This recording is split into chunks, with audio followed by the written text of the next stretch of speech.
Yang mana ada di Cenang tu ada Sandy Beach Resort. Itu semua dia bawah. Antara orang-orang asal sini lah.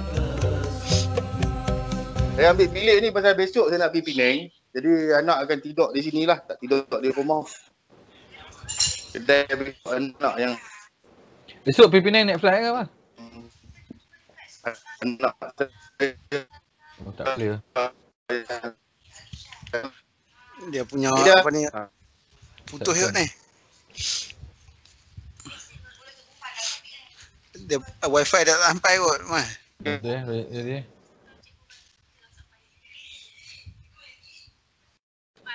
Baik, tak dengar, baik. Putus.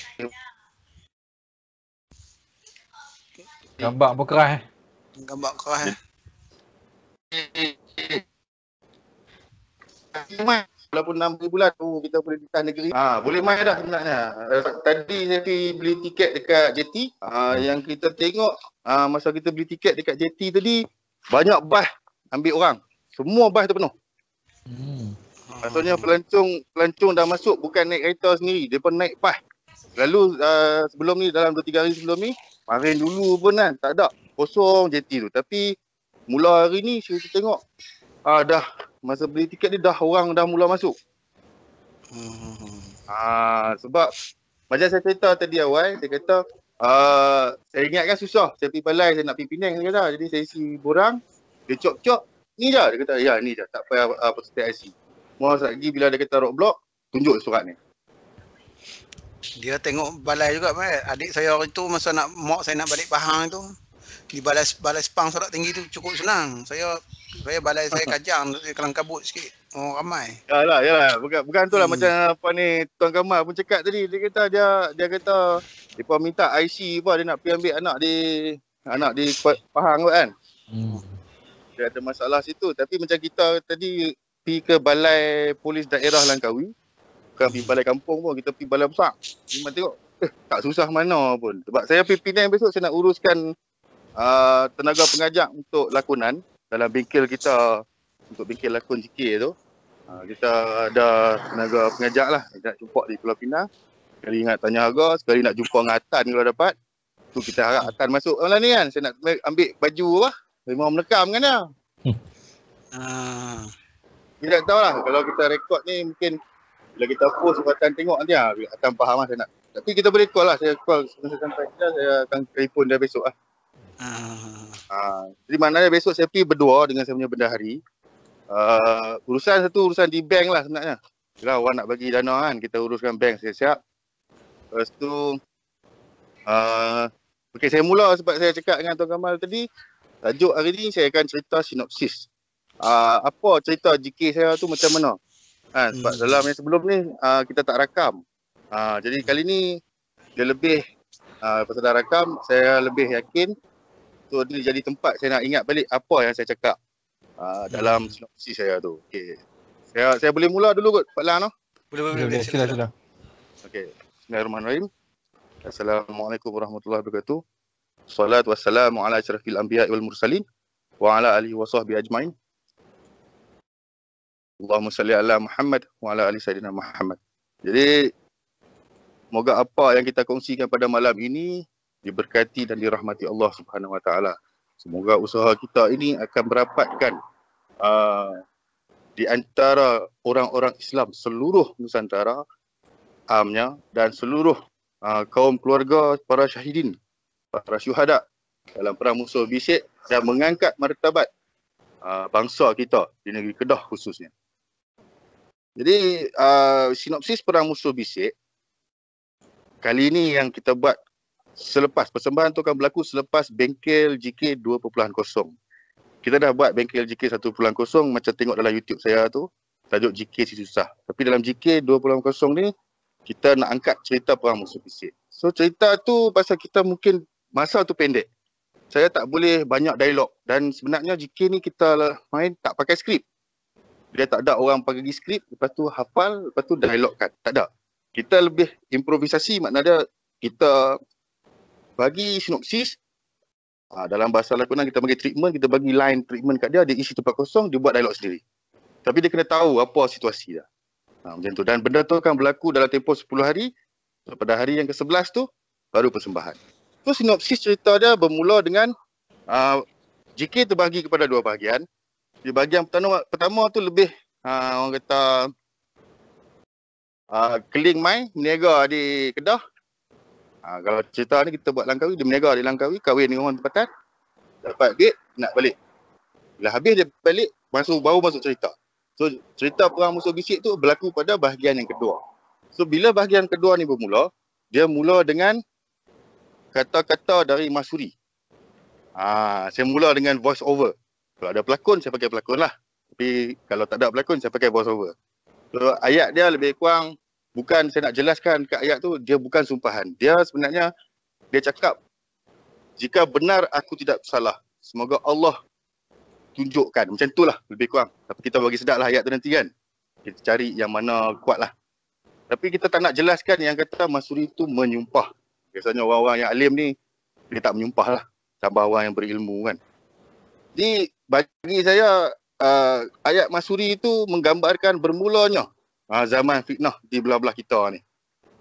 Sebab kematian dia bukan masalah orang kata dianiaya. Kematian dia adalah kerana fitnah.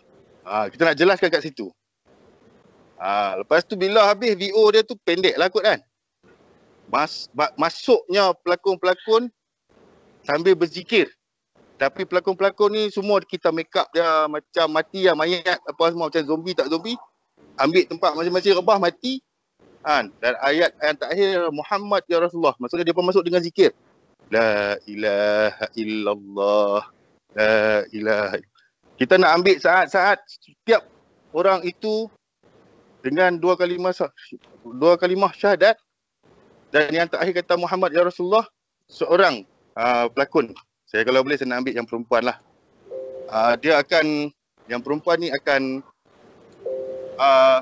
dalam bahasa bangsawan, dalam bahasa zikir kita panggil bernasib. Tapi bernasib itu kita petik dari syair Perang Musuh Bisik. Tulisan Yang Mulia Tuan Mahathir bin Mat Lazim lah. Kita petik di mana bermulanya serangan Siam tu. Sama ada sekarang ni kita boleh pilih serangan 7 bulan sebelum serangan Kota Kuala Kedah di Langkawi, ataupun kita boleh pilih serangan itu di Kota Kuala Kedah. Makna dia kita pilih di syair Perang Musuh Bisik. Dia nyanyikan, sebenarnya dia nyanyikan, dia bernasib. Nanti saya akan bagi contoh lah bernasib tu. Untuk video akan datang saya akan tunjuk bernasib tu macam mana. Lepas dia bernasib ini, babak itu akan masuklah Tengku Kudin. Yang ni Tengku Kudin jelaskan. Kita akan ambil daripada Perang Musuh Bisik kat syair. Dan Tengku Kudin juga yang mula bernasib. Tapi tadi yang perempuan mula bernasib tu, dia mati. Bila dia senyap, Tengku Kudin masuk, dia bernasib, Tengku Kudin berdiri. Dia cakap dia akan mengambil semula. Habis Tengku Kudin bernasib, kita akan pilih satu lagu. Lagu ini akan bawa masuk dua orang putih. Satu tua, satu muda. Saya rasa yang muda tu apa nama? Osborne apa? Ya, Syarat Osborne. Ya. Syarat. Jadi yang Syarat Osborne. Yang tua tu tak ingat nama, tapi yang tua tu dia tak berdialog lagi. Yang muda tu berdialog. Dialog yang muda tu dia akan cakap berapa kejamnya. Kan? Mungkin saya masukkan kat sinilah yang dia kata apa yang dibuat oleh British tu tak patut kepada orang Kedah ni. Dia tak sebut lagi pasal yang orang di pesisir pantai India tu jilat tangan. Itu akhir. Tu habis dialog pendek yang kata Syarat Osborne ni cakap, yang orang putih tu akan cakap, kita akan pastikan hubungan kita dengan orang Siam ni tak terjejas oleh tindakan Tengku Kudin ni. Kan? Sebelum Tengku Kudin masuk tadi ada letupan. Nak tunjuk kita letupan tu rumah dia kena bom. Itulah saya nak cari efek tu. Saya terlupa. Jadi maksudnya habis Mat Salleh ni kelak, kita akan tunjuk jatuhnya Tengku Kudin tu. Yang ni kita ada scene pertempuran yang tunjuk Tengku Kudin tewas dalam Kota Kuala Kedah. Bila Siam ni menang, Kita ada pelakon yang boleh cakap style Siam Melayu ni. Saya akan masukkan ada Siam, ada Melayu juga yang tewaskan Tengku Kudin ni. Lepas tu kita dah habis scene Tengku Kudin dengan ni, kita akan tunjuk yang Tengku Abdullah dengan Tengku Muhammad Sa'ad ni bangkit bersama Tengku Wan Muhammad Ali. Dah masuklah 4 orang ni. Yang ni kita nak rekod daripada syair Perang Musuh Bisik juga. So secara kasar, semua lagu yang dinyanyikan dalam GK ni memang saya petik daripada syair Perang Musuh Bisik, tapi kita lagukan. Kita akan pilih lagu-lagu dalam GK untuk dinyanyikan. Tapi dia bukan nyanyi lagu yang gembira. Lagu tu semua lagu sedih. Kan? Dan ada lagu perang lah. Saya tengah cari lagu Nobat tu. Dan kalau tak dinyanyikan, dia dalam bentuk puisi, dalam bentuk orang panggil deklamasi kreatif lah. Dengan silat apa semua ni. Dan kalau ikut permainan GK, dia perlu ada macam babak berhibur. Main kat taman kan. Saya nak tunjuk Mat Saleh ni, ada bini dia. Main dengan, berbual dengan bini dia di taman. Lepas tu dia nyanyi lagu taman. Pantun tu saya akan ambil pantun bini dia tengok yang Mat Saleh ni susah hati. Kan? Mat Saleh ni jawab yang kata dia tak berapa berkenan, dia nak balik. Dia tak mau duduk situ.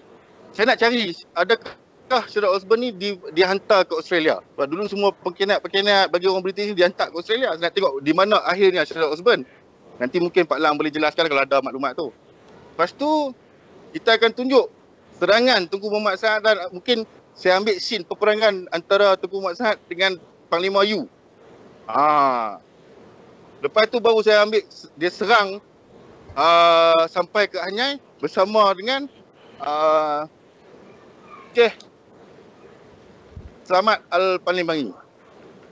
Dekat sini saya nak tunjuk Syekh Samad tewas. Lepas tu saya akan tunjuk bagaimana dialog antara ketua Sherlock Osborn tadi dengan Wan Muhammad Ali. Lepas tu baru masuk dialog yang Sherlock Osborn ni cakap apa dia tak tengok lagi, dia kata di pesisir pantai India tu macam orang Melayu buat dekat Kedah ni. Lepas tu barulah mungkin sama ada Tengku Muhammad Sa'ad ataupun Tengku Abdullah, saya tak tahu siapa, kita nak bagi dialog yang kata selagi kita boleh angkat kerih dengan lembing, kita akan pertahankan negeri Kedah. Itu penamat dia lah. Tu Tengku Abdullah. Kalau Sherlock Osborn tulis, dia kata Tengku Abdullah sebut perkataan tu. Yelah, kita cuba ikut fakta. Lepas tu habislah. Bila habis ni semua pelakon keluar, dia akan menyanyikan lagu lah dalam GK.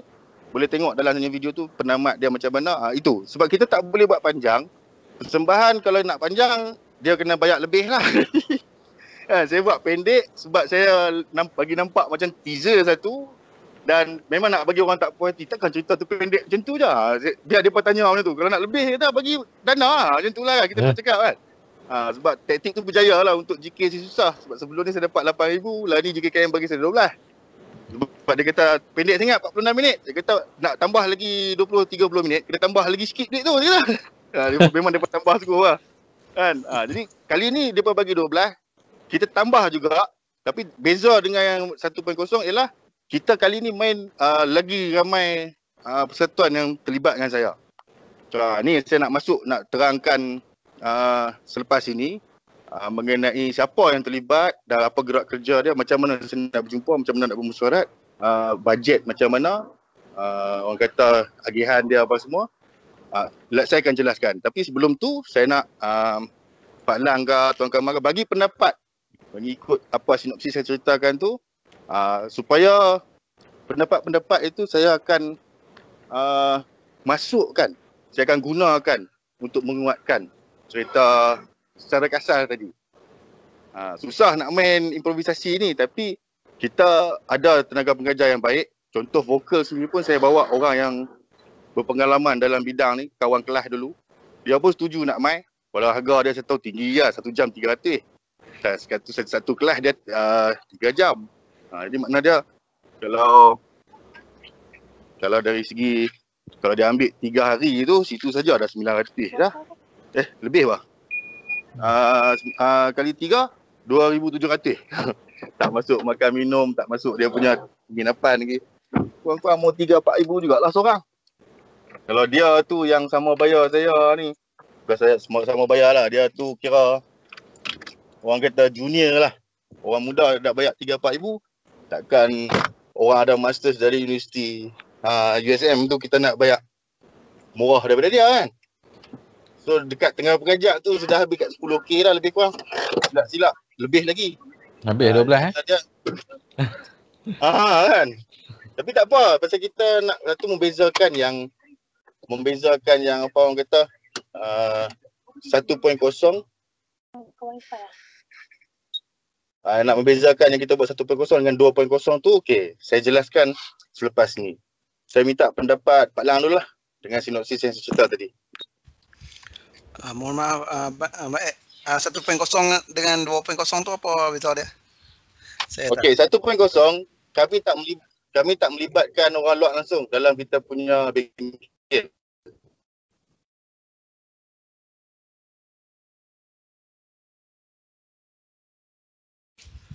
Dia pakai wifi kot ni, bergerak ni, Mas. Tak dengar suara hang mute. Okey, aku mute lah. Okey. Atau keras ni? Habis dah? Baik. Baik. Dia naik kereta ni. Dalam kereta kita nak tak dengar. Putus tadi, putus.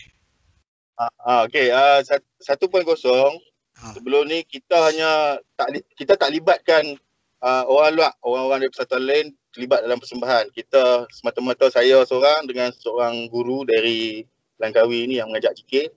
Jadi yang 2.0 ni kita lebih besar. Maksudnya saya terlibat dengan kumpulan dari Filem Geran, dengan Persatuan Sejarah Negeri Kedah, waris-waris daripada Perang Musuh Bisik dan pekaji-pekaji sejarah. Saya terlibat dengan tenaga pengajar daripada USM. Saya terlibat dengan orang industri, maksudnya pemuzik yang komersial, guru vokal yang komersial. Jadi beza yang 2.0 ni kita upgrade dari segi bukan setakat bajet, kita upgrade dari segi kualiti. Yang tu. Dah tengok belum yang GK si susah tu? GK mana? Tak tengok. Apa pun tak tengok apa? Nanti lagi channel YouTube Dalam YouTube tu ada nama GK si susah. GK si susah tu adalah 1.0 punya bengkel. So takat tu lah yang kita buat. So kita buat 10 hari, maknanya 100 jam. Selepas 100 jam kita buat satu persembahan. Memang persembahan tu ditonton oleh yang berhormat Johari Bulat. Datuk Johari Bulat ni, lah ni dulu dia timbalan speaker, lah ni dia speaker Dewan Undangan Negeri Kedah. Dia lah yang bantu saya lah ni. Masa tu dia main menonton je, dia kata dia tak kuat, dia tak ada apa, dia kuat dah. Dia kuat dah. Jadi yang mana dia yang 1.0 ni macam saya cakap, jadi saya pitching juga, maknanya kita bagi orang tengok dulu kemampuan saya untuk menerbitkan satu persembahan tanpa bantuan profesional. So saya seorang-seorang buat semua, bahasa dia lah. Dibantu hanya oleh ahli-ahli persatuan yang tak ada pengalaman. Bukan kata pelakon je tak ada pengalaman. Maksudnya semua orang dalam GK, bengkel GK 1.0 semua tak ada pengalaman produksi. Jadi yang 2.0 ni kita menjadi sebuah produksi yang bahasa dia profesional lah. Bahasa dia teratur, dan kita akan melibatkan diri dengan Kerajaan Negeri Kedah. Maksudnya kita nak pergi menghadap Menteri Besar, lepas tu kita nak Menteri Besar bawa kita menghadap Tuanku Sultan. Itu kisah dia. Okey, soalan daripada Sabrina tadi, dia tanya workshop bila. Kita buat 15 sampai 24, show tu 25, 14 tu kita jumpa MB. Okey, Pak Lang boleh bagi sedikit. Baik. Dia cadangan, saya nampak kekangan masa abang tadi lah. Maksudnya kita nak buat banyak-banyak pun dia jadi macam lompat-lompat pula. Dia tak dapat menghayati satu-satu plot tu. Cuma ada satu mungkin abang boleh hejah nak masuk perkataan. Ada satu ayat ni yang antara paling terkesan di hati saya lah. Ya. Masa perbicaraan dia ada Pulau Pinang tu Kumat Saat. Ya. Itu ada baca ada bisa baca kot ayat-ayat dia. Saya cuba ingatkan saya balik. Dia kata masa tu dalam perbicaraan dia lah. Dia kata dia menyindir undang-undang British dan menyindir orang putih ya. Dia kata Tengku Kudin tu pejuang Kedah, dia kata pejuang pembebasan Kedah. Tapi orang putih kata dia lanun. Dan kalau kena tangkap Tengku Kudin boleh dihukum gantung. Dia cakap kalaulah begini undang-undang British, saya bersyukur dilahirkan sebagai Melayu, dia kata. Saya pernah baca tu. Jadi macam dia pukul lah tu, bagi jadi lagi dramatik dia. Boleh. Yang tu ending cantik ah. Betul. Saya setuju. Yang tu saya setuju. Lepas tu ada soalan daripada Sabrina tadi, dia tanya Disember ke bengkel ni? Ya, Disember. Jadi saya ni rasa nak terkincit, nak terkirit. Sebab benda ni memang ad hoc. Biasalah government dia macam tu. Kita sebenarnya bukan setakat kita nak buat, kita nak bantu kawan yang bagi dana pemegang taruh tadi settlekan benda tahun 2020. Macam tu lah. Saya cuba untuk tunaikan pembinaan rakan-rakan untuk menjayakan benda ni. Jadi sebab tu saya bukan fikir nak full. Sebab tu bahasa dia kalau kita kata kita buat GK ni, first kita buat GK atas pentas, lepas tu kita buat filem, lepas tu kita buat episod. So yang detail semua bahagian, nak cerita pasal Patani punya keterlibatan, Raja Ali Haji punya keterlibatan, nak cerita pasal Aceh punya keterlibatan daripada 1700 nak 1800, nak cerita pada pandangan sudut orang British, semua kena ada dalam episod TV baru boleh dapat. Kalau filem pun tak boleh dapat penuh. Sebab filem paling panjang pun kalau kita pergi 3 jam pun takkan habis cerita ni. Benda bertahun-tahun kan. Benda panjang. Dan saya perlu memilih dan saya perlu advice pada Kerajaan Negeri Kedah siapa sepatutnya mengarah, siapa dari segi teknikal tak ada masalah. Saya ada pilihan hati, tapi dari segi pengarah tu, sebab pengarah tu dia akan bawa orang panggil visual tu. Pengarah tu akan bawa kefahaman tu di sudut mata mana. Saya nak cari pengarah yang ultra Melayu. Saya terpaksa cakap macam tu. Supaya dari segi apa orang panggil? Dari segi orang panggil pakaian, realitinya, telinga. Contoh saya ambil telinga Tunku Muhammad Said tu sebenarnya kan rebes sebelah kan pasal dia cucuk rotan. Saya nak pengarah yang nampak benda-benda tu. So yang tak ultra dia kata tak apa, benda kecil orang tak pandang. Silap. Kalau filem orang boleh zoom. Jadi saya nak benda-benda tu semua nampak, dilihat. Okey, Sabrina tanya lagi, dia kata tak apa, dia kata sorry pasal tanya banyak soalan pasal workshop. Tak ada hal, memang kita cakap benda ni supaya orang tahu. So dia cakap siapa tenaga pengajak di USM tu. Saya bawa Tuan Roslan Chen. Tuan Roslan Chen ni pernah jadi dekan dekat USM. Dia salah seorang tenaga pengajak saya masa ke USM. Dia sebenarnya kepakaran dia ialah dalam masters dia ni scenografer. Dia scenografer. Dia bukan cinematographer, dia scenografer. Tapi kalau siapa yang ada beza tuan-tuan. Scenografer pentas. Dia maksudnya dia kepakaran dia lighting, sound, prop, set. Dia apa yang divisual kat atas pentas tu. Macam mana nak buat magic atas pentas tu dari pandangan mata dan telinga yang kita dengar. Itu scenografer punya kerja. Dia yang menggubah semua tu. Kalau cinematographer dia buat filem. Dia dibantu oleh DOP lah. Itu cinematographer lah. Itu je beza dia filem. Dia masuk beza medium. So kalau tanya saya kenapa saya pilih scenografer ajak improvisasi. Baru ni ada satu teater USM buat, tajuk dia Seorang Tua di Kaki Gunung. Okay. Naskah tu popular, ada buat drama dulu pun. Watak utama Tok Anjang kan, Tok Anjang Aki. Jadi kalau tengok siapa tengok teater USM tu yang bawa watak lebay Panama atau maksud dia Tuan Roslan ni dia tak pernah berlakon. Saya tegur dah, saya pergi Penang sebelum teater ni, saya pergi bulan 9 kot jumpa dah. Dia abang dia nak berlakon, saya gelak dah. So maksud dia berlakon sebab dia buktikan kat saya dia boleh berlakon. Saya kata tak pernah tengok orang berlakon kan. Karut lah, bohong lah. Dia memang boleh berlakon lah. Jadi saya saja je sifu-sifu kita melawak lagu tu lah kan. Dia memang boleh berlakon, dia faham apa kemahuan saya saya seorang yang bukan masalah pandai. Saya biasa mencari formula macam mana nak buat kerja shortcut. Tapi dalam kerja shortcut tu kita tak kena tahu teknik tu dulu. Kita kena faham proses tu dulu. Jadi saya bukan buang proses tu. Apa yang saya buat sekarang ni salah satu permulaan proses untuk membuat filem, membuat satu squad, satu tim, satu kumpulan yang boleh melompat-lompat medium. So dari pentas dia, kalau kita suruh dia pergi ke filem tak ada masalah, nak suruh ditukar pergi kamera TV dia tak ada masalah. Sebab saya dah praktis dalam semua medium tu. Saya DJ radio, saya pernah berlakon TV, saya pernah berlakon filem, saya pernah pentas pun banyak genre. Saya main modern, saya main anti-realism, saya main cerita realism, saya main modern, saya main tradisional, bangsawan, Mek Mulung, Mak Yong. Saya dah rentas semua, hampir semualah. Puisi-puisi pun saya masuk, pengkisahan negara pun saya masuk. Jadi makna dia kalau saya dah ada sedikit, tak banyak, sedikit ilmu macam tu, saya nak share dalam bentuk ni. Saya nak bagi tahu orang boleh belajar cara berlakon dengan cepat, tapi dia kena dari dulu orang Melayu ni dia belajar apa-apa, dia belajar pandang. Sebab tu kita tak pernah ada skrip. Sebab tu kita tak ada tulisan mengenai bagaimana sebab tu kita tak ada siapa-siapa tulis orang panggil apa, kaedah lakonan orang Melayu. Method lah, macam Stanislavski ke, Chekhov ke, kan. Orang Rusia dia rajin tulis. Sebab benda tu bagi mereka penting. Mereka tak ada panduan hidup. Orang Melayu, panduan hidup dia Al-Quran dan hadis.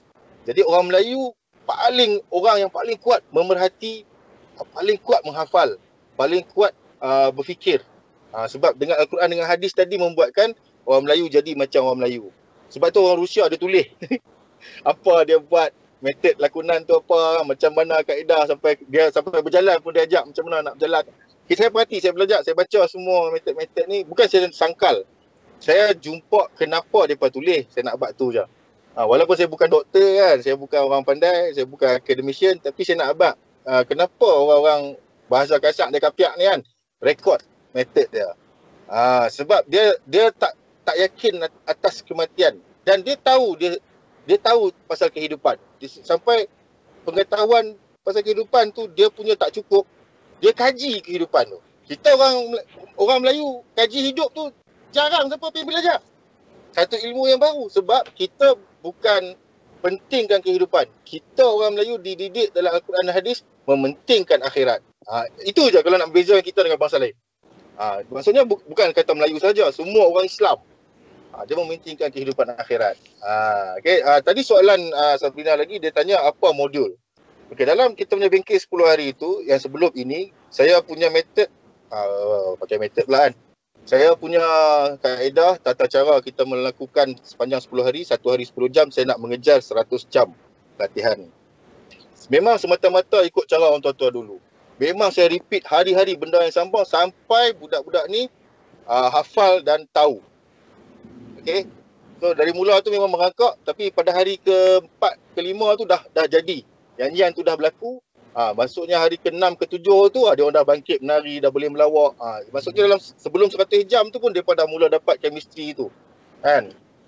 Tapi yang kali ni kita pergi ke memasukkan elemen teori, contohnya teori muzik kepada teori vokal muzik. Jadi saya bawa nama dia Jad Izzat Izzuddin lah, orang panggil dalam Facebook nama dia Jad Lobo. Kalau tahu solfegio ni do re mi fa sol la ti do. So diorang ni praktis nyanyian, dia pakai do re mi tu. Jadi maknanya dia nyanyi tu bukan bunyi lirik, dia nyanyi bunyi do re mi tu.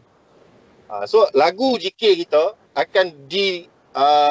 akan ditulis di atas skor muzik dalam bentuk do re mi tu. Yang tu saya nak untuk kita punya dokumentasi. Dan kita akan jemput kawan juga, dia percussionist, dia main gendang, dia konduktor, dia maestro, dia lulusan Universiti Melaya juga. Dia ada banyak terlibat dalam orang kata industri muzik negara lah. Jadi dia ni kita bawa untuk mengenal pasti pukulan gendang kita, pukulan gendang JK, dan itu pun akan kita minta dia skorkan dalam skor muzik untuk kita punya pendokumentasian. Lepas tu untuk pelakon khususnya, kalau dari segi lakonan, kita bawa Cik Lan tadi, Dan kita ada bawa seorang lagi penggiat. Yang ni penggiat lah, aktivis dari Penang. Nama dia Daniel Lee. Daniel Lee ni dia terdedah dengan teknik dari kalau kata musical director tu, dia letak yang main percussionist tadi lah, Cik Izan Jen. Wah, banyak dia tanya ni. Kita punya pemegang taruh kot ni kan. Kita harap lah, kita harap dia berminat untuk melabur lah kan, membantu kita dalam produksi. Sebab mereka ni daripada produksi Puteri Gunung Ledang dulu ni. Katanya lah.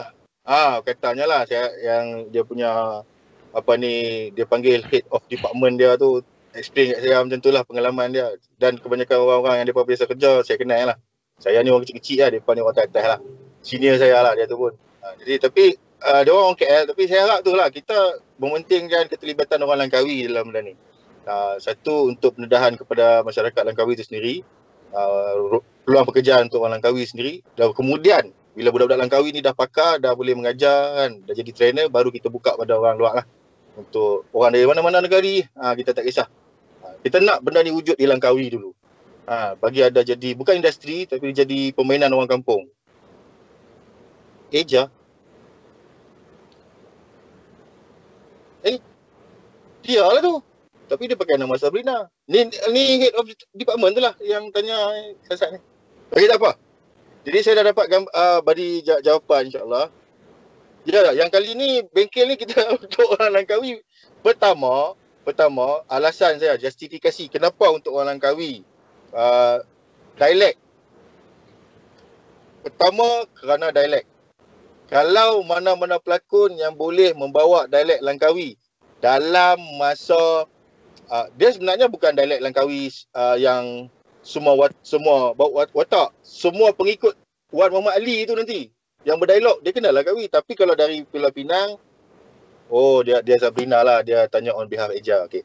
Kalau dari Pulau Pinang, dia cakap, mungkin saya tak tahu adakah Pulau Pinang dulu cakap bunyi macam orang Pulau Pinang lah. Saya rasa tak, sebab yang duduk ramai-ramai Pulau Pinang tu pun semua orang Kedah dulu ni.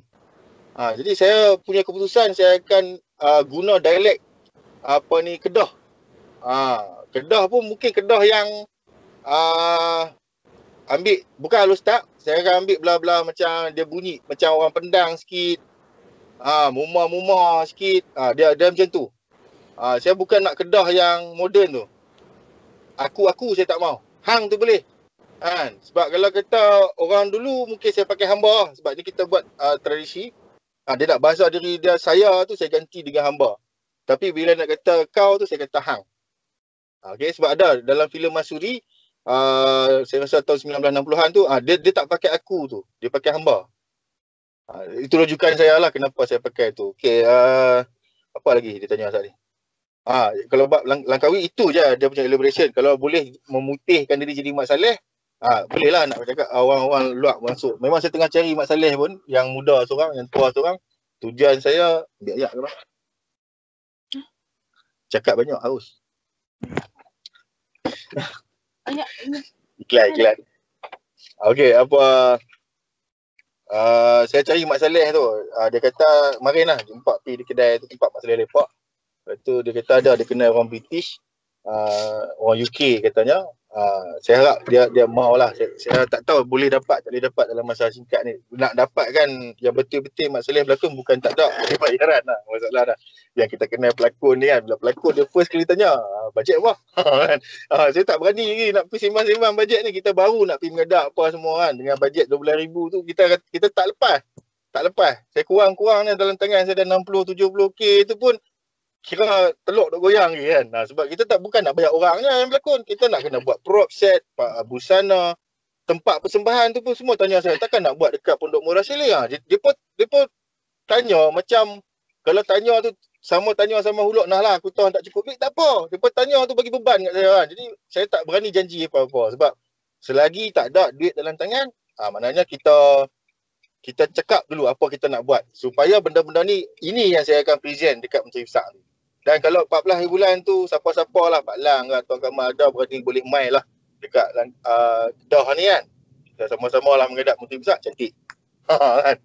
Saya tak mau saya bercakap seorang. Saya nak Muhammad Herman Roslan pun ada. Saya mau saya punya jatuhan kuasa ada. Siapa-siapa yang bersama dengan saya ni, sebab saya nak tunjuk dekat Menteri Besar, saya bukan seorang-seorang. Tu je satu. Dan saya nak abang kata, orang nak tunggu cerita ni, orang nak tengok cerita ni. Orang nak ambil kisah, tapi tak ada usaha dari pihak kerajaan yang nak, orang kata, memberi kekuatan lah kepada kita kan untuk meneruskan usaha ni. Saya nak cakap tu je MB. Jadi kerajaan negeri Kedah kena terlibat, tapi bawa kami jumpa Tuanku Sultan dulu. Sebab kita nak minta izin lah, dengan restu lah daripada Duli Yang Maha Mulia Tuanku Sultan, supaya pihak kerabat raja ni kita tak tinggal belakang. Nanti dia marah pula. Soalan tadi saya tak dapat tangkap. Boleh Pak Lang beritahu saya, dapat baca mesej. Saya tak tahu nak cari mana mesej. Dia nak on mic, boleh tak ada masalah, on saja. Kita ni sebang santai, tak ada masalah. Tanya. Saya memang tunggu soalan ni pun. Sila. Nak minum air Ustaz?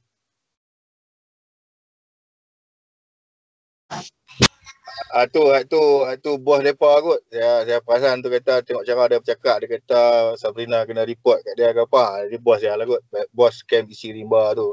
Camp isi rimba ni ada di zoo negara lah. Dia peminat nak tengok kot kan. Mungkin jadi bahan dia ke apa. Tak apa, kita kongsi. Kan, saya tak ada orang kata nak apa orang panggil tu? Copyright ke, alright ke. Kita nak orang tahu semua ni. Jadi memang keputusan saya daripada awal. Saya nak kongsi, cuma dari segi filmnya saya nak kita buat. Saya tak nak orang metos kan, saya tak nak orang fiction kan, sedangkan benda ni matlamat dia adalah untuk disimpan untuk generasi masa akan datang. Itu je. Yang ni jangan padam. Jangan off. Jangan edit. Saya nak disimpan benda ni.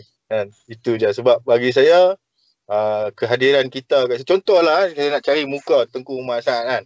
Saya nak rujuk dengan Pak Lang. Adakah Tengku Umar Asad iras dia macam Pak Lang ke? Ada tak Pak Lang boleh bagi? Macam tu lah. Kalau kata rujukan. Tidak ada maklumat mengenai benda tu lah. Saya pun lebih pada rupa belah mak. Belah orang mak saya keturunan orang Sikh, orang belah ni. Jadi abang saya lain sikit. Jadi kita pun tak tahu nak apa sumber, tapi adik-beradik kami ni, kami perasan lah. Saya ni boleh kata tinggi sikit lah, tapi tak ada tinggi mana pun. Saya 169 je. Tapi ramai, majoritinya kecil-kecil. Rendah dalam 1.5 lebih. Dalam 1.55 lagu tu saya tengok banyak di kampung saya pun. Tapi mungkin orang zaman dulu lah kot. Itu dia punya ni lah. Dia punya daripada sudut fizikal lah. Kita tengok daripada rupa tu kita nak pastilah. Tapi kita boleh tengok contoh rupa sultan-sultan kita lah. Sebelum ni Ustaz Ahmad Tajuddin. Ada gambar ni ada. Jadi kita tak buat serupa, tapi dah nak muka-muka lah kot. Pendapat saya lah, mungkin Kamal boleh ada pendapat dia sendiri kan. Saya ada pendapat lain. Saya rasa kalau kita tengok filem-filem hak lama tu, kalau kita tengok muka hero bukan elok pun. Hero pun handsome. Kan? Kita nak buat pementasan hero kena handsome lah. Tak apalah, telinga rebel sikit, tak apalah. Macam tu lah pendapat saya kan. Tu. Ya, betul. Cuma bila saya kata nak mencari yang ultra Melayu tadi, ini ciri dia lah. Maksudnya kita bukan main ambil handsome ke apa, kita nak cari yang boleh berlakon dengan ada dia punya karisma, ada dia punya wibawa, dan wajah tu bila nanti depa rujuk, contohlah gambar Sultan Ahmad Tajuddin kan, depa kata, depa ni buat filem muka nak macam Sultan Ahmad Tajuddin semua. Contoh, saya nak dengar penonton cakap sampai tahap tu.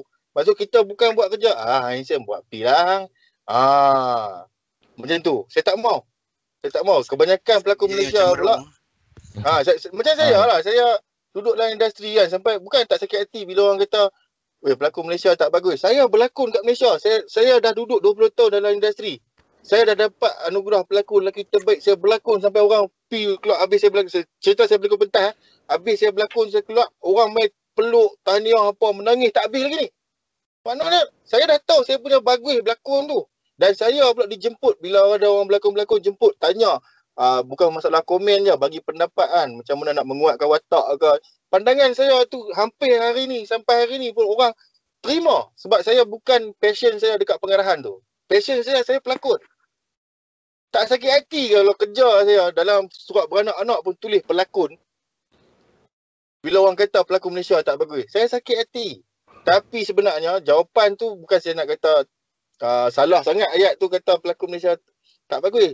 Sebenarnya pelakon Malaysia tak ramai yang belajar pelakon ni. Saya pula bila dah ada ilmu lakonan tu, saya tak nak popular. Itu cerita dia. Sebab bila duduk dengan golongan popular ni, dia jadi stok tau. Contohlah, kalau kata watak bapak dia ni ya. Malaysia memang macam tu. Bukan kata drama TV ke filem Malaysia daripada zaman bangsawan lagi kita dah pakai pelakon stok ni. Sebab kita mementingkan popular tu. Di Malaysia dia memang bersifat popular. Dia bukan bersifat ilmiah. Dia bukan satu...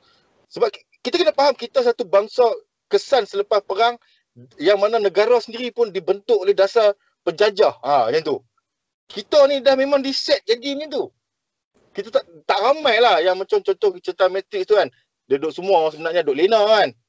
Seorang tu keluar kan. Sedap. Itu konsep dia. Tak ramai. Jadi bagi saya yang bangkit cerita pasal perang musuh bisik macam Malaysia, Pak Lang, Tuan Kamal. Ni orang-orang yang diselamatkan oleh apa nama negro betak. Yang pilih pil biru dengan pil merah. Macam tu lah maksud dia. Yang tak ikut aliran mainstream tu. Dia mencari jati diri dia sendiri. Bukan macam saya sebut tadi, saya mula betul-betul berlakon tahun 97-98. Saya betul-betul libat diri buat persembahan dalam silat. Daripada umur saya kata 5, buat demo, silat lincah, buat silat cekak, teruk kepala pecah, kena pukul depan mata orang, pecah kepala, buat bodoh, bangkit orang tepuk tangan. Maksudnya minat saya buat persembahan depan orang ramai ni bukan baru lah. Gemuruh berdiri di hadapan penonton tu sampai hari ni saya ada. Itu yang membuatkan orang kata, orang panggil adrenaline rush tu kan. Sampai hari ni ketagih nak berlakon tu ada. Pasal itu je. Kata kerja berlakon ni. Dan kalau ikut dalam catatan Datuk Ismail Saleh tu, dia kata yang diambil dari Langkawi ni, bawa pergi ke Legor tu, hanya kerana nak jadikan orang-orang yang buat persembahan wayang lakon. Kalau ikut wayang lakon yang ada di Langkawi sampai hari ni kekal, dikit lah. Jadi, saya dulu cari apa pasal aku tak nak balik Sarawak ke, tak nak balik duduk Alustad. Rumah ada kat Citra, habis sewa rumah kat sini sampai beribu-ribu kan. Padahal kita sewa rumah kita kat orang pun baru 500 bulan lah. Duduk Langkawi sewa sampai 2,000 kan. Apa gila ni? Hang kerja pun tak. Kalau fikir tu tak logik tu. Tapi pasal saya yakin tanah bumi Langkawi ni ada barakah dah. Saya tak pernah lagi lah. Memang sangkut kadang-kadang tu. Tapi tak pernah lah kata tak makan kat Langkawi ni. Tak pernah sekali pun. Tak pernah lagi lah kata duduk Langkawi ni pergi merempat minta duit dengan orang, pinjam dengan kawan. Saya tak ada kawan Langkawi kat. Saya ada ahli persatuan PJSL ni. Orang-orang pertubuhan GK Sri Langkapuri yang tinggal ada 3-4 orang termasuk Imran yang ada ni. Ada Izzat, ada 5-6 orang ni. Tak pernah lagi saya pinjam duit mereka. Tanya mereka. Sedangkan 1 tahun saya buat show sekali lah. 2019 tak ada pasal PH perang. Haram jadah mobil ni. Kan? Itu saya nak buat. Mewahnya, berkatnya, ada rahmatnya di bumi Langkawi ni yang saya orang kata tak pergi mana kan. Ada yang cakap kata anak mati kat Langkawi, mati kat mana-mana, tak ada masalah aku ni. Tapi orang kata saya selesa kat Langkawi, saya terus berjuang. Anak pun boleh cakap apa yang teruk sangat buat JK ni, yang kalut sangat buat JK. Orang bukan anak pun, orang tak minat pun. Anak saya yang saya paksa main benda ni kan, dia bunyi macam tu. Apalah orang muda dia tak faham. Tapi dalam dia bunyi macam tu, bila kita nak buat persembahan, bila. Sebab dia tahu saya bayar satu show 200 ni. Bayang kalau sebulan saya buat tiap-tiap hari show tu. Sebulan pendapatan boleh 6,000 seorang. Itu saya punya matlamat lah. Saya nak tunjukkan kata kalau kita ada mutu, ada kualiti, setiap kali orang tengok persembahan tu, orang boleh teriak, orang boleh gelak, orang boleh ada rasa. Saya mencari itu dalam mana-mana persembahan. Jadi contoh JK ni, dulu saya buat dalam JK susah tu pun, bodoh-bodoh tu pun orang gelak. Mereka tak pernah berlakon ni. 10 hari berlatih duduk dengan saya, orang gelak. Ingat senang nak pergi orang gelak dengan orang yang tak pernah buat lawak. Tengok tak JK susah. Itu saya kata tengok tak. Itu budak-budak yang berlakon tu, termasuk anak-anak saya ni, 10 hari latihan. Ni salah seorang. Yang baru-baru ni kita punya GK ada bengkel lah. Imran. Tak pernah berlakon. Itu dia berlakon juga. Macam tu. Dia duduk dengan saya 4 tahun. Daripada 2017 tu, 2020 dia naik pentas. Daripada tak reti, dia jadi boleh. Dan masa dekat kuliah dia buat satu persembahan dengan budak-budak dia. Itu kesan yang saya, walau sikit, tak banyak, tapi kita kalau hidup, macam Nabi pun dalam hadis ada bercakap, sahabat tanya, siapa paling baik antara kita semua ni? Nabi jawab, bukan orang yang banyak ibadat. Bukan orang kaya. Bukan. Tapi yang paling baik antara hangpa semua adalah orang yang memberi manfaat kepada orang lain. Itu je. Jadi contoh bila saya tengok Pak Lang berkongsi, saya tengok Tuan Kamal buat video dia keluar duit ke, tak kisahlah Tuan Kamal kata dispatch ke apa. Kemas ada kerja. Kota dulu berlakon. Lepas tu jadi DJ kerja-kerjaan. Lepas tu tak kerja lah. Mana saya ada kerja lah. Saya belah kambing. Kalau bukan bala kambing dengan dispatch, kemas dispatch lah. Kan? Tapi cara dia buat kongsi, buat kerja, boleh beli drone, terbang drone tu, naik motor, pergi sampai Thailand, buat gambaran tu kan. Saya kata, saya ni bila tengok benda-benda ni, contoh saya cakap dengan Pak Lang, saya kata, Pak Lang punya video kurang editing ke, bahan ke apa semua. Saya tahu Tuan Kamal boleh edit. Dia kata dia buat edit tu seronok-seronok, bukan hobi. Tapi saya kerja RTM. Saya boleh bukan komen je. Saya boleh bagi pendapat. Saya kata kalau aku bagi sikit touch kat depa ni dia boleh boom. Itu yang saya selalu nak bagi manfaat. Apa yang saya ada sedikit saya kongsi. Saya cakap dengan saya punya seorang penerbit saya dulu, nama dia Zam Ali. Dalam Facebook nama dia Zam Ali. Boleh cari. Kalau Pak Lang cari Zam Ali ni, kalau muka nak sama dengan Tuan Kamal ni, tobat Pak Lang gelap. Dia penerbit RTM. Dia salah seorang penerbit yang bagus lah. Dia boleh edit dia pandai buat editing lah dalam dia punya offline dengan online editing non-linear ni kan. Mana dia masukkan grafik-grafik tu bukan kerja yang mudah kan. Tapi kita macam ni. Saya nak cerita panjang-panjang sebenarnya. Kalau saya nak kongsi, saya nak cakap pendek lah sebenarnya. Nak bagi orang faham. 3 minit atas pentas lah kita buat cerita. 3 minit awal persembahan itu adalah yang paling penting untuk menentukan sama ada penonton tu akan duduk ataupun bangun meninggalkan panggung. Ini teori lah yang orang selalu cakap ataupun orang panggil formula. Sebab tu 3 minit kalau kita buat persembahan tu bosan kan. Orang tak tunggu ataupun habis tak ada orang tu tidur. Jadi dalam seni persembahan ataupun kalau contoh radio, masa saya buat DJ, saya dengar daripada DJ musi-musi, saya banyak kongsi dengar perkongsian daripada DJ-DJ hebat orang lama-lama. Dia cakap, kenapa dalam filem Good Morning Vietnam, masa tu Robin Williams mendiang kan, dia berlakon. Dia start radio dia jerit, Good Morning Vietnam, dia jerit. Sebab kesan dia, bila orang dengar orang jerit, tobat orang kali. Bila saya pergi ke Miri FM, apa yang saya buat ialah, Selamat malam Miri. Saya masukkan teaser lagu heavy metal. Baru saya masuk pelan-pelan. Assalamualaikum warahmatullahi wabarakatuh, bersama dengan saya DJ Kota. Itu saya masalah radio. Jadi mana dia sekarang ni kalau main semua medium, saya boleh cari kat mana tu. Contoh tengok video saya sebenarnya, masa saya buat saya punya YouTube channel tu, saya tak ada editing langsung. Tapi sebab tu saya tunggu sampai 4 tahun jumpa seorang editor, saya suruh gabungkan 2 klip video daripada JKKN. Sebab saya perhati JKKN buat kerja, dia pergi asing benda ni. Jadi saya kata patutnya kena sambung. Kalau sambung baru orang faham apa dia JK. Itu saya. Bukan komen orang bekerja, tapi saya nak menambah baik apa yang kurang. Jadi dalam kerja buat orang-orang nak mengangkat perang musuh bisik, nombor 1 ialah tak ada. Baguslah apa yang Malaysia tengah buat lah. Dia cuba wujudkan gerila tu, dia menggabungkan orang-orang ni. Tapi dia kena ada elemen semua. Masuk elemen semua. Kalau ikut masa saya belajar dulu, satu video saya tengok mendiang Christian Jeet. Orang hebat lah Christian Jeet ni, India ni. Dia orang Serani lah. Christian Jeet cakap, why not start from satu titik, dia kata. Kenapa tak mula dengan satu benda yang kecil dan kemudian dibesarkan? Bila saya bekerja, saya pegang benda ni bukan pasal apa. saya pegang satu benda yang kecil. Perang musuh bisik ni siapa pun tak tahu. Punya kecilnya dia. Kemudian kita besarkan. Jadi isu perang musuh bisik ni memang satu isu yang besar, yang memang boleh dibesar-besarkan. Elemen banyak. Dia elemen tiada perlibatan daripada masyarakat, dirahsiakan, pengkhianatan. Dia banyak elemen tu. Dia banyak benda yang boleh dihuraikan daripada perang musuh bisik tu. Di mana pentingnya dalam video semalam yang Tuan Kamal, Tuan Muhammad Herman Roslan buat tu pasal pengkhianatan tu, saya tengok Pak Lang.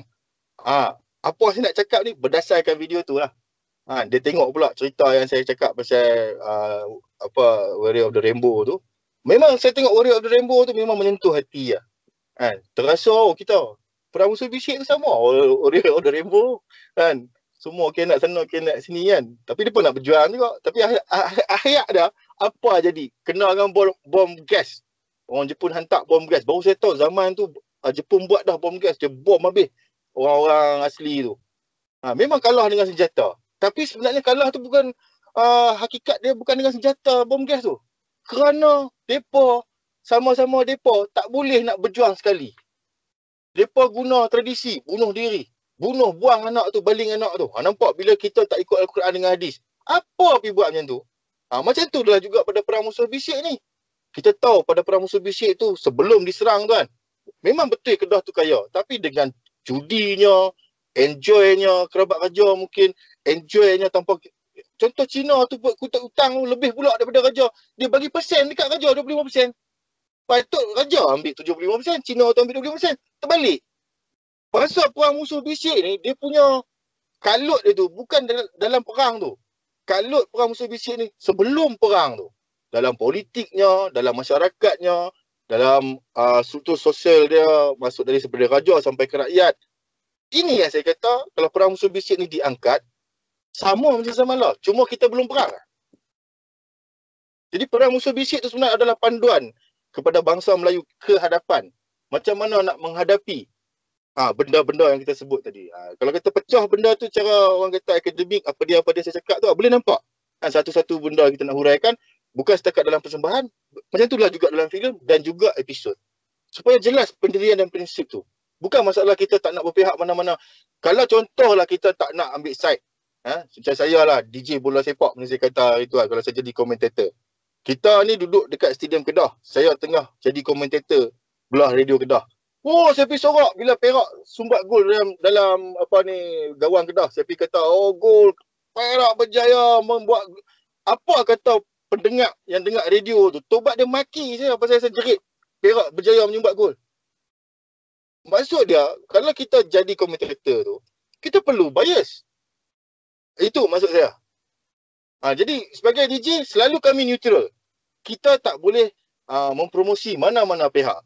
Tetapi bila kami yang juruhebah ni menjadi orang kata pengulas sukan, contoh bila lawan lah kata selain daripada bola ni masa sukan C ke, sukan Asia ke, takkan kita nak nampaknya Amerika berjaya. Mana boleh, kita kena sokong Malaysia lah. Malaysia boleh.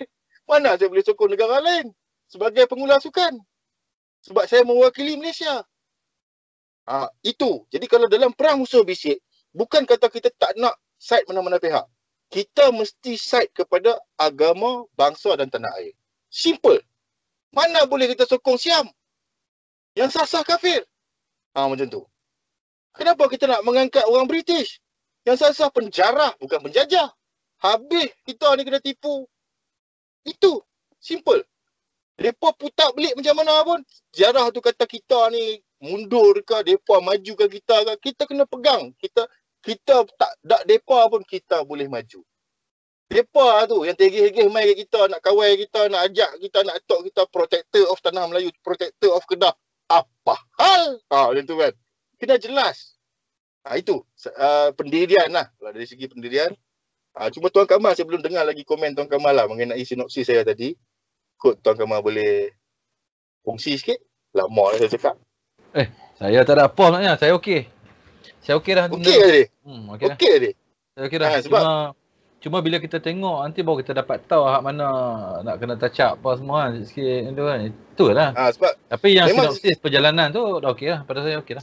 Dia tak boleh bagi lebih-lebih tau. Sebab kita tak boleh bagi orang puas. Nak bagi orang puas ni, bila kita dah disokong dan kita dapat bekerjasama dengan semua peringkat, semua lapisan, itu baru kita puas. Maksudnya dekat episod TV, masa dekat filem tu kan, dan benda tu diulang setiap tahun, masa kemerdekaan ke kan, masa ulang tahun keputeraan Sultan, panggung-panggung wayang dibuka untuk ditonton oleh rakyat secara percuma. Itu baru kita puas. Bukan matlamat nak buat duit benar ni. Kita nak matlamat nak sedap ke orang. Sebab tu nak buat filem ni, bukan semua orang buat filem nak kaya. Dah.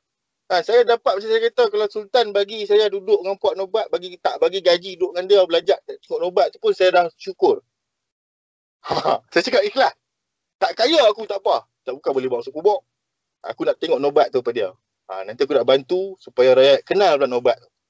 Supaya kita boleh bantu rakyat mengenali institusi raja tu melalui Nobat. Itu je saya ni. Lah ni guna GK tu. Bagi raja kenal. Nak mengadap raja pasal itu je. Bagi orang kata ada orang panggil apa? Ada repo. Kan? Ada repo. Ada kita boleh berhadapan dengan tuanku. Ni sembang lah ni. Boleh lah kan. Sekali bila dah sampai depan tuanku, mulut aku tak buka apa. Saya jenis tu kan. Biasa semua orang tu. Sebelum jumpa, sembang kemas. Bila jumpa lagi terkencin lah. Macam tu kan. Maksud saya nak mengadap tuanku, tugas setakat mengadap untuk minta izin, untuk mendapatkan restu, untuk mendapatkan orang kata persetujuan untuk mementaskan sejarah tok nenek dia. Saya juga ingin berkenalan, nak mengenali raja. Walaupun saya bukan orang Kedah betul, tapi sebenarnya Kedah ni nama kan. Walau saya cuba baca pasal keturunan tok saya ni, dia bawa silat spring. Silat spring ni dalam Semenanjung ni tak ada. Cari-cari rupanya spring 12 itu ada dari Sambas. Lepas tu kisah dia, orang Sambas ni pernah terlibat dalam perang belah-belah sana lah. Masa Melaka di attack Portugis tu, dia mengunduk-munduk, dia masuk ke Sungai Muar. Dia menghulu. Mungkin sampai segamat. Sebab cerita dia, moyang saya ni dia yang buka kampung dekat Labis tu. Dan dia bawa silat tu, dia bagi sampai kat tok saya. Tok saya ni nama Pendekar Yaakob. Dan Pendekar Yaakob ni terbunuh masa serangan Balai Polis Batu Pahat tahun 1980. 5 tahun lepas tu Mahathir serang pula Memali kena. Saya nak cover apa ni, Pendekar Yaakob tu boleh? Pat. Ni lebih lah. Ada lagi orang belah sana? Ada. Boleh cari lah. Memang hari tu balik, hari tu nak cari. Tapi tak ada dah, semua kalut kan. Pergi tengok adik-beradik lama tak, 15 tahun tak balik. Baru balik hari tu bulan 10 hari tu. Bulan masa Raya Haji hari tu balik hari tu. Tengok. Bagi selesai ni dulu lah. Boleh. Tak ada masalah. Sebab masa adalah dengan isteri yang kedua serta dia. Masa belum ada isteri yang Sarawak ni. Masa tu saya duda, lepas tu kahwin dengan orang Batu Pahat. Saya ambil kesempatan lah, bawa kita pergi situ cuba cari. Nak jadi cerita, sebelah nenek dia sakit masuk hospital, saya pergi mengadap nenek dia, nak kenal lah. Sekali nenek dia sumpah sana. Cerita dia orang sebelah tu, bila abang kata saya ni cari kubur tok saya di Kampung Medan, dia tanya pasal apa? Tok hang siapa? Dia cakap orang Johor lah kan, tak cakap Kedah. Kita cakap lah tok kita serang Balai Polis Batu Pahat. Dia tunjuk belakang dia berbirat. Ada bekas macam kena tetak. Dia abad dia lah kena serang dulu ni, dia polis itu. Wah, ilah Allah, dia tua. Lepas tu saya minta maaf dengan dia. Lepas tu dia memang tak marah, tapi dia macam tak suka lah. Tapi dia kata, hang cari tok hang buat apa? Sebab saya kata ke dia, saya tak percaya tok saya sesat. Saya cakap ke dia. Sebab saya dapat baca langsung abang semua, kereta-kereta abang saya tak simpan. Mula dulu saya pernah simpan. Lepas tu saya kata, saya buang, saya tak percaya ni semua kerajaan punya propaganda mana ni kan. Mereka je elok. Padahal mereka takut orang agama, mereka takut orang belajar Islam. Mereka takut orang mendalami Islam tu kan. Tuduhnya macam. Tu keluar drama Guru Yahya. Kepala otak mereka. Kan? Jadi maksud dia, saya tak percaya. Macam kisah Memali pun saya tak percaya. Sebab saya cuba, saya ada adik-beradik sampailah ni, ada adik-beradik angkat duduk di Batu Lapan, Jalan Wing dekat Baling tu. Atas sikit lah daripada Tanjung Pari. Kira saya jumpa dengan orang-orang terlibat secara langsung, saya jumpa berdepan dengan orang terlibat dalam serangan peperangan masa tu dengan polis pada tahun 1995 di Memali. Saya jumpa orang-orang tu. Saya dengar mereka cakap. Lepas saya baca pula kemudian dalam Facebook pun ada keluar kan cerita pasal Memali ni kan. Bohong semua. Abad tu terang. Saya punya anti polis, saya pernah jadi anti polis lah masa remaja. Lepas tu zaman tu pula ada satu grup rap nama NWA kan, geng-geng tu duk maki polis lah dekat Amerika. Saya di antara yang maki polis juga lah.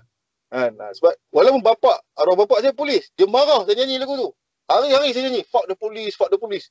Dia ambil kaset tu, dia tok. Saya beli kaset NWA tu dulu. Saya memang tak percaya polis dari dulu. Dia paksa saya masuk polis. Saya dulu main tenis. Habis-habis sekolah, dia suruh saya masuk. Saya dapat terpilih lah. Saya tanya masa tu, nak pergi training, saya tanya kalau kata tak ada training ni, saya duduk mana? Dia kata, hang duduk pakai selempang, duduk depan balai tu, hang siapa kereta masuk, hang tabik. Saya tak ada, saya lari. Tapi best saya tu ada satu geng basikal. Dia sampai lah, dah tua lah ni semua kan. Yang ada geng basikal tu lah, join polis, dia bawa basikal lah dulu. Lepas geng basikal tu, polis tu kuat, geng Terengganu pula naik lah. Jadi saya tahu sikit lah. Di mana dia, kalau cerita dari segi perjalanan hidup lah kan, saya sentiasa cuba lari daripada orang tentukan hang nak buat apa.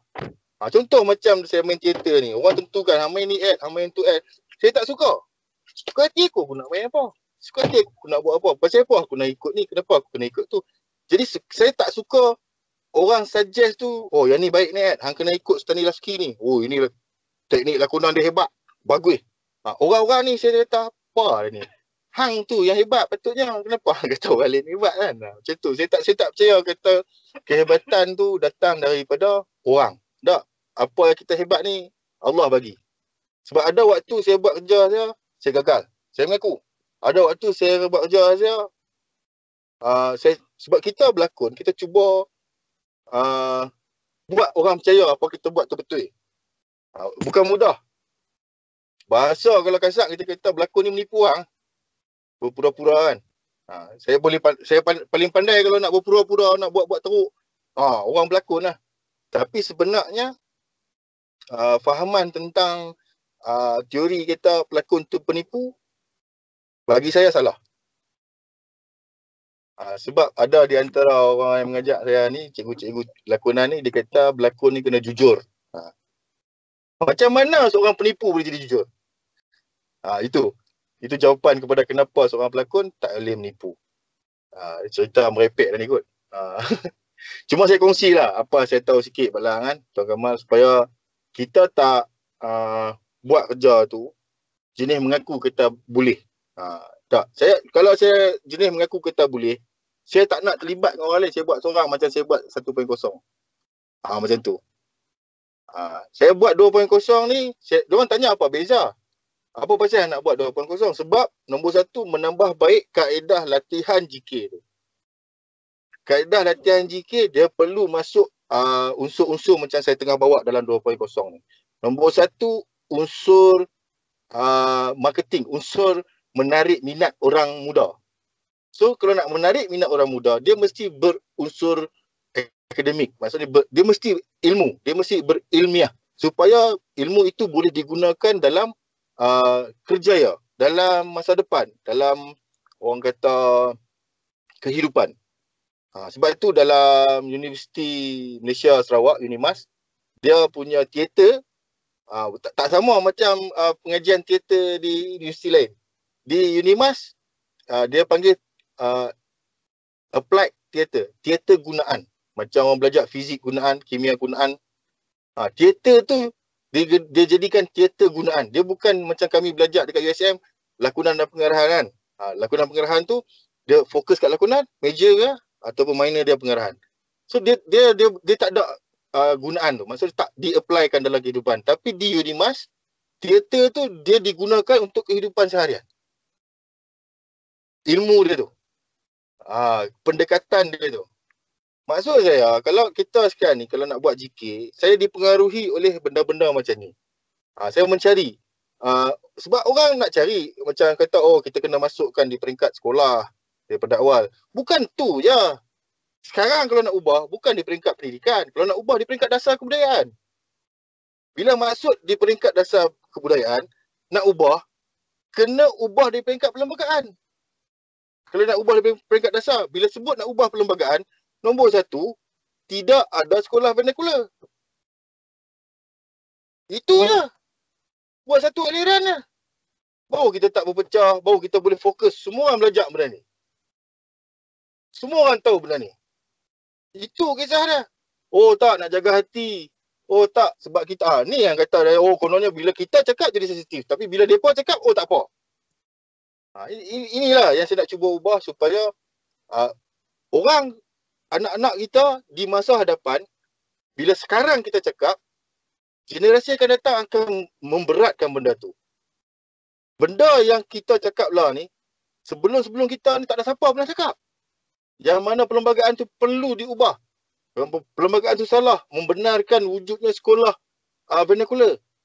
Sebab sekolah vernakular tu melanggar perlembagaan. Sebelum tak ada orang cakap.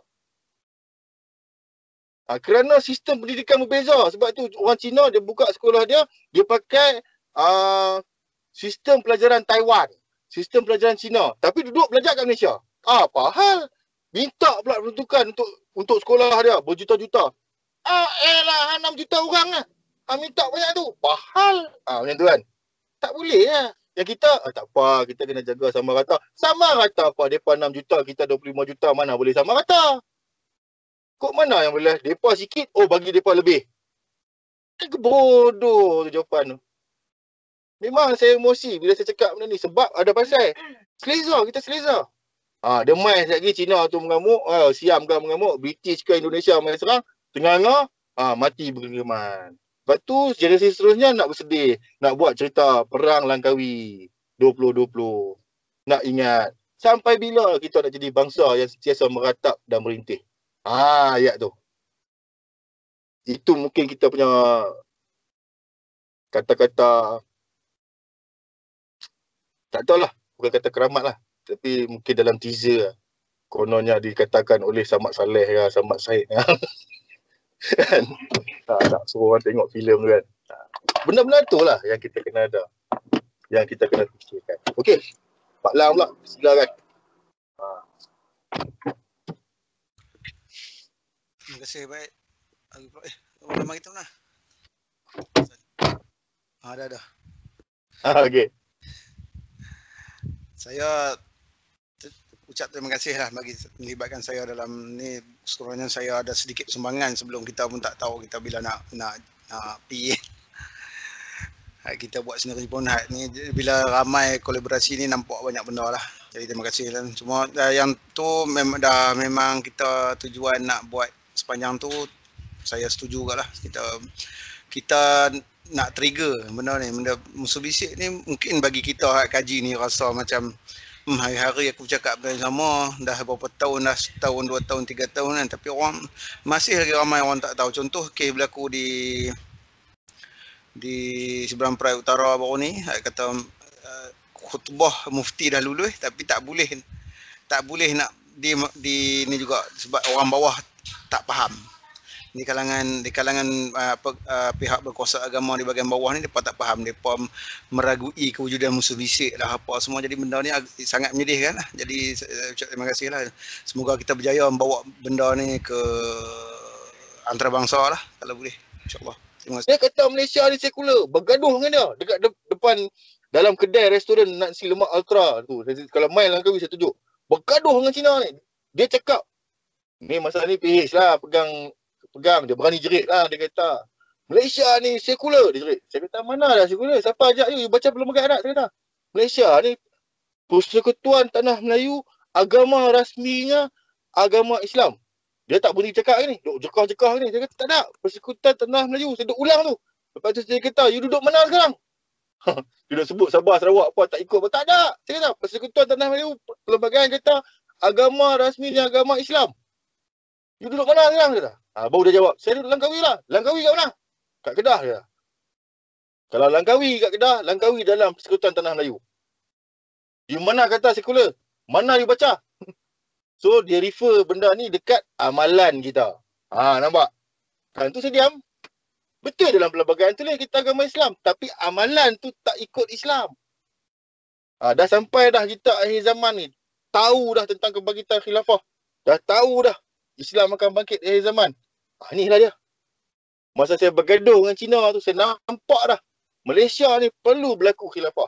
Daripada 9 sultan yang ada, termasuk Brunei, perlu ada seorang, ada keturunan Rasulullah. Daripada depa-depa ni akan bangkit khilafah. Dan biasanya kalau kita baca pasal Mahdi, tak abad pun kata dia tu keturunan sultan. Sahabat kata dia keturunan Nabi Muhammad. Dan dia bukan orang macam sultan ni, tak ada. Dan kita tahu dah, bakal pemimpin kita ni bukan di kalangan sultan.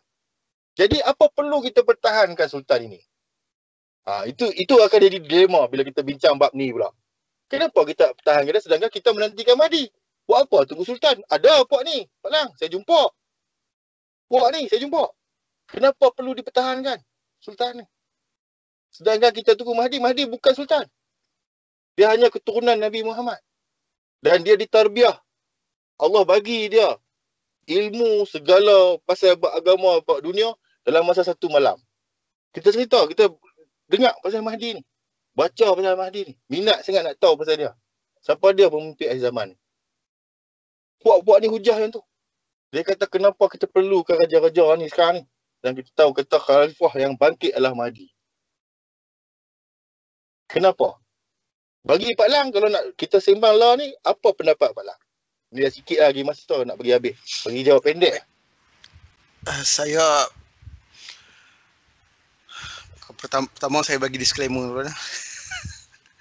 Sebab apa ramai orang daripada kalangan, tak tahulah kalau Kamal yang biasa yang selalu berforum dengan saya di dalam forum JK ni ataupun di forum yang lain, selalu saya dengan dia perasan ni, saya agak konservatif.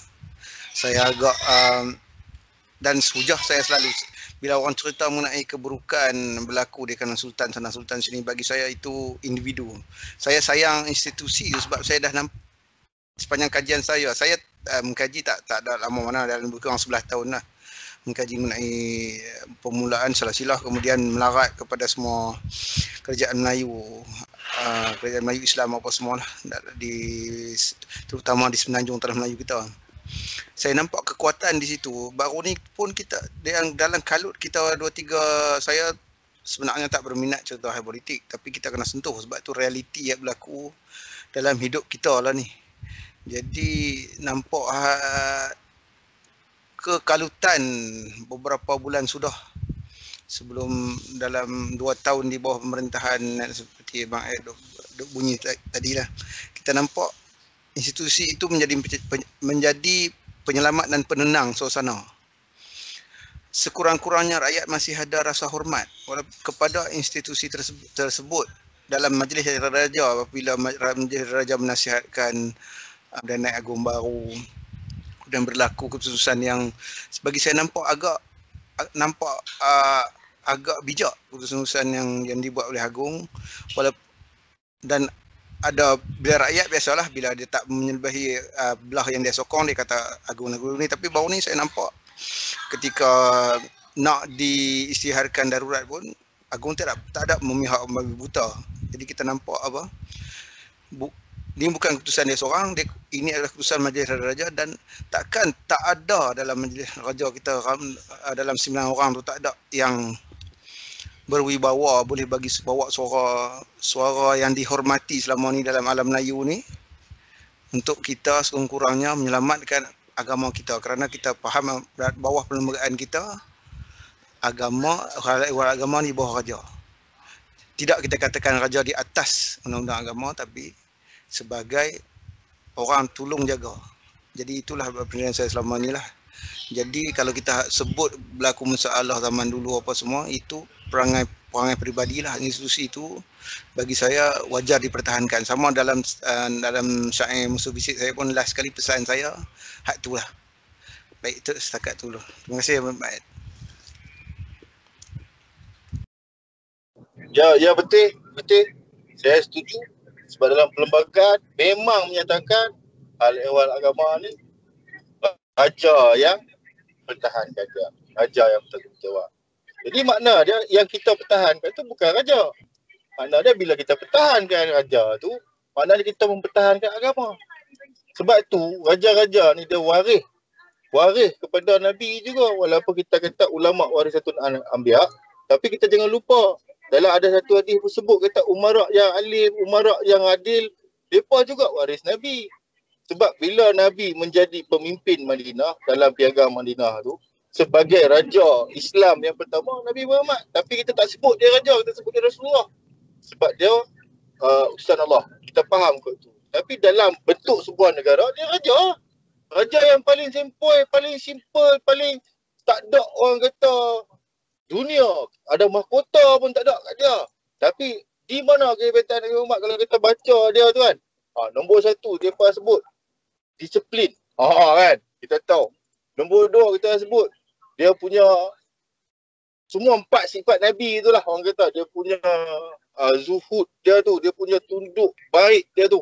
Dia punya kekuatan dia bila perang, pedang dia tu. Kan? Dan dia punya pengikut dia tu. Maknanya orang paling setia dengan dia. Jumlah dia orang kata besar tu lah sampailah ni Islam besar tu. Dia tu raja sampai kata penghulu segala nabi tu besarnya dia tu. Jadi yang pegang amanah untuk mempertahankan agama yang dibawa oleh Muhammad, raja tadilah. Dia hurai bagi sedap hak tu lah Pak Lang. Bukan jaga hati lah. Nak cakap pada orang-orang puak-puak yang kata buat apa nak mempertahankan Muhammad.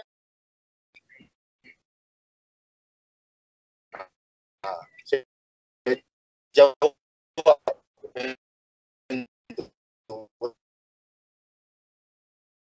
Maha mulia Allah yang kata duli tu habuk. Kan? Habuk kepada yang maha mulia. Macam tu kan. Dalam orang Melayu punya kata halus berbahasa. Indahnya bahasa Melayu dan adat Melayu tu. Yang anak-anak muda ni tidak lagi mengamal dan memahaminya. Pasal tidak ada pembudayaan dalam memahami sejarah tadi tentang amalan bahasa tu. Tadi kalau awal tadi ada Tok Setiausaha Pertubuhan GK Sri Lanka Puri bersama kita tadi dah lah Tuan Kamal saya perkenalkan kan. Jadi dia tu belajar catatan dan juga puisi pantun dari Hikayat Patani. Dia belajar bahasa purba. Dia skema sikit bahasa dia nerd. Dia ada masters kaji bab tu daripada Hikayat Patani. Saya jarang dengar dia bercakap. Tiba-tiba dia bunyi tadi saya baru faham sangatlah dia ni siapa. Pasal apa dia punya bacaan buku saya setahun beratus buku. Dia gila membaca. Dia tak gila-gila bahasa macam saya. Sebab dia orang yang memilih perkataan. Itu maksud saya. Bila orang yang memahami ilmu dari segi cara, adab, ada baru-baru ni kalau boleh cari tulisan Zurina Hasan. Datuk lah. Iaitu sastrawan negara. Dia tulis adab dan cara syair ditulis dikarang oleh raja-raja dulu.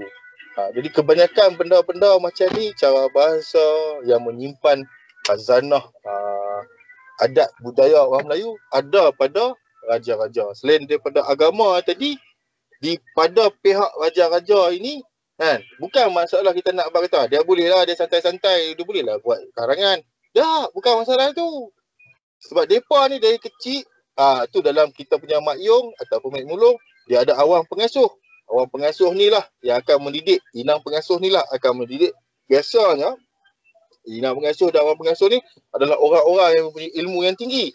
Yang dikongsi kepada anak raja tadi dari kecil hingga dewasa. Ini dalam gaya persembahan teater tradisional Melayu. Dikupas siapa dia awang pengasuh dan siapa dia inang pengasuh. Macam tu. Tapi yang macam saya pernah terang sebelum ni, dalam GK, dia tak tunjuk waktu. Dia tunjuk mungkin kesan perang. Ini saya sebut pasal kesan perang tadi. Saya kata awang tu digambarkan bodoh. Bagi saya, sebenarnya dia mesti opposite. Awang tu sebenarnya perkasa. Awang tu hebat. Awang tu bila raja panggil, dia terus jawab. Macam kalau tengok Mek Mulung dengan Mak Yong, awang tu kalau kena panggil, dia boleh melawak dengan raja dia. Tapi dalam GK, dia kata, siapa panggil? Dia tanya. Raja panggil, keluar tu weh. Kelang kabut. Dia kelang kabut tu bagi saya nak ganti daripada dia kelang kabut keluar buat lawak bodoh tu, ni dia kelang kabut keluar dalam gerak randai. Yang tu. Saya masuk ke elemen randai. Randai datang dari Minang. Randai ni satu persembahan tradisional Melayu juga. Dia bawa gerak-gerak silat dalam bentuk bulatan. Yang ni benda ni yang saya bukan eksperimen. Saya kalau bahasa orang akademik dia akan cakap saya eksperimen. Tapi saya nak masukkan elemen amalan budaya Melayu dalam persembahan Melayu. Dekat mana eksperimen lah. Orang eksperimen masuk benda-benda pelik dalam benda-benda yang biasa. Tak. Apa yang pelik kalau randai duduk dalam GK? Macam tu kan bagi saya. Orang dulu mungkin kata tak ada apa. Ini yang saya malas nak bawa benda ni akademik sebab bila orang akademik dia mesti nak tunjuk siapa pandai. Kan? Macam saya tak nak mengaku saya orang akademik, saya nak jadi pegiat, saya nak jadi aktivis sebab saya nak teruskan budaya tu. Bila dia bersilang budaya ataupun dia bergabung budaya, tidak ada masalah siapa pandai. Sebab kita nak menambah baik apa yang ada dan apa saja yang masih tinggal. Jadi jika ada kata-kata akhir, saya saja panjangkan sikit lah sebab tadi kita nanti bila mereka edit buang yang apa nama tadi yang cakap saya pun lupa. Edit buang yang dia minta, dia request dibuang tadi tu, dia akan pendek balik kan. Boleh bagi penutup sikit lah. Pak Lang, lepas tu Tuan Kamal, lepas tu saya tutup untuk sesi bicara wara Pramusuh Bisik siri ke-7 ni kan. Tak ingat lah saya. Saya rasa ada siri ke-7 ni. Yalah. Baik. Bagi saya tadi sebenarnya tadi tu mesti dah penutup dah. Okey. Lagi satu cuma saya tambah sikit lah. Kita punya, saya dah nampak bayang dah. Sebelum baru ni mungkin ataupun baik sebagai bahasa Melayu dia apa atau sebagai host ni. Ya, betul. Sebagai host ni yang mula mungkin mencari-cari dapatan-dapatan cerita-cerita, dan kemudian dah nampak satu ni, saya mengucapkan tahniah lah. Dan insyaAllah saya percaya benda ni pementasan ataupun apa-apa kita ada cerita hidup. Kemudian dia tidak akan sama, beberapa kali pementasan dia tidak akan sama, dia akan sentiasa penambahan. InsyaAllah kami bersedia lah kalau ada dapatan baru kami akan maklumkan lah insyaAllah. Terima kasih Balang dan Tuan Kamal, silakan. Saya nak sambung sikit tadi sebab cara kita berfikir tu dia jadi macam tak kena dengan cara Rasulullah bawa sebenarnya. Itu fahaman saya lah. So Rasulullah bila dia masuk ke kota Madinah tu, dia mempersaudarakan kaum Aus dan Khawarij. Lepas tu bukan Khawarij. Khazraj. Lepas tu Ansar dengan ni lah kan. Dia mempersatukan. Jadi kita lah ni, kita jadi macam kita kena memilih pula. Kita tak bawa jalan Nabi sebab Nabi tak pilih, Nabi satu. Kita kena pilih. Maknanya pilih tu maksud dia kita pecah.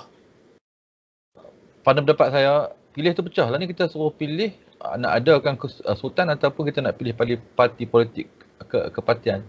Jadi bukan cara kita sebenarnya. Cara kita yang betul-betul yang kita kena bawa gerakan rakyat ni, mengharmonikan gerakan perlembagaan bersultan ni. Jadi itu gerakan rakyat yang bagi harmoni. Jadi macam Pak Lang kata, ada raja tu kita nampak check and balance dalam pimpinan negara. Jadi rakyat membawa gerakan rakyat ni pula, boleh jadi gerakan yang bersifat asabiah ataupun bersifat, tapi matlamat kita Islam dan Islam dan bangsa dan Islam. Jadi jangan pilih. Kita kena harmonikan benda ni. Tu maksud saya. Tu je baik sikit. Mohon maaf saya setuju. Sila. Saya tambahan saya mengatakan saya bukan nak ulah tadi. Saya selama ni ada satu karya bagi saya, kalau dalam bidang sejarah, dia ni macam manual sejarah yang boleh kita aplikasikan kepada semua bahagian, iaitu karya ilmuwan terkenal kita Ibn Khaldun. Kalau kita boleh cari Al-Muqaddimah tu, kita akan faham apa hak jadi. Zaman dulu cerita bacaannya cukup menarik. Saya tengok Ibn Khaldun ni sangat jenis lah. Memang dia seorang yang pemikiran dia melangkaui zaman. Jadi kalau kita boleh baca Al-Muqaddimah, saya hanya ada satu terjemahan dalam bahasa Inggeris. Saya dah baca hak tu lah, tapi hak tu pun dia punya tu, sebab saya tak Arab berat-berat tak pandai. Kalau Al-Quran tu boleh faham lagi lah mana general salah satu surah tu, tapi nak kupas ataupun nak baca karya berat bahasa Arab tu tak boleh. Tapi bayang dalam bahasa Inggeris pun kita nampak. Jadi saya cadangkanlah kepada semua hak dengar ni, kita cari satu. Saya ada bahasa Melayu Muqaddimah. Tapi saya cari balik tengok macam mana. Tak tengok hadis problem ni, takut tak ada lah. Macam ni komplit ke? Baik, itu saja. InsyaAllah saya cari. InsyaAllah. Okey, terima kasih kepada Pak Lan dan juga Tuan Kamal kita, saya setuju apa yang Tuan Kamal cakap. Kalau dalam saya punya bacaan, walaupun banyak rujukan saya Wikipedia dan juga Facebook, orang-orang yang menulis dalam Facebook ni bukan semua orang-orang lekeh, ada juga orang-orang cerdik pandai. Saya cuba mencari tulisan-tulisan orang cerdik pandai lah bahasa dia. Dan ada juga tulisan mengenai pengaruh demokrasi ke atas Islam. Apa bezanya antara Majlis Musyawarah dalam PAS dengan Majlis Jemaah Kabinet dalam UMNO. Jadi kalau kita cuba ke arah moden ni, ke arah sekarang, dengan kita tak meninggalkan melihat daripada zaman Nabi itu, betul apa yang Tuan Kamal cakap yang kata pengaruh fening lalat apa yang berlaku pada masyarakat bangsa Melayu ni, fening lalat itu ada daripada campur tangan British.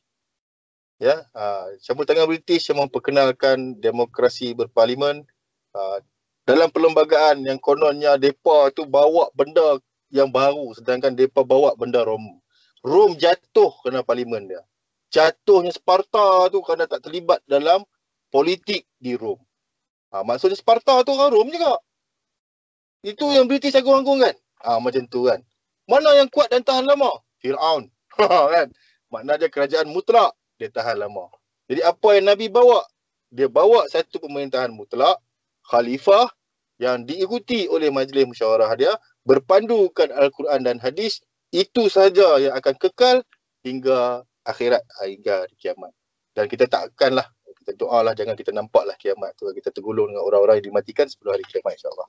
Dan terima kasih banyaklah kepada panel-panel, dan harap kalau edit cantik-cantik lah. Banyak sangat input yang bagi saya bukan setakat fresh banding dengan bicara yang sebelum ini, sebab bicara sebelum ini masih mencari-cari, dan bukan kerana dana tu masuk dia jadi fresh, tak. Dana tu masuk, dia masuk idea. Saya ni mesin lah, tekan on, dia jalan. Macam tu. Jadi apa yang berlaku ialah ada orang petik switch kat saya, suruh saya bergerak. Yang saya cakap tak habis tadi pasal Barua tadi kan. Barua ni orang yang ikut arahan. Ketelui orang yang membagi arahan. Yang tu orang selatan memang tak tahu. Sebab mak bapak saya orang Johor. Saya main Kedah baru saya tahu Ketelui. Ketelui ni kalau abang orang Kedah, ada orang Kedah pula tanya Ketelui apa. Apa dia tu? Saya nak abang lah pada orang Kedah. Yang saya ni orang Johor, saya nak ajak orang Kedah ni. Ketelui tu orang bagi arahan, Barua tu orang terima arahan. Jadi kita jangan jadi Barua. Biar kita jadi Ketelui. Jangan kita menyembah dan berlutut, biar kita jadi tuan. Jumpa lagi dalam Bicara Wara hari Selasa. Terima kasih kepada Sabrina yang bersama kita, dan kisahlah dengan bos dia tadi kerana berminat dengan apa yang kita cuba usahakan, dan kita akan cuba satu hari nanti dapat bersama atas dasar pengalaman yang mereka ada dengan apa yang ada kita sikit benda yang abuk lah kita ada ni. Kita makan ketum, mereka makan kopi. Kalau satu hari kita dapat jumpa, insya-Allah kita dapat bekerja lagi. Pantun secara tak jadi orang kata. Jumpa lagi. Wabillahi taufik wal hidayah. Assalamualaikum warahmatullahi taala wabarakatuh. Waalaikumsalam. Terima kasih Tuan Kamal recording.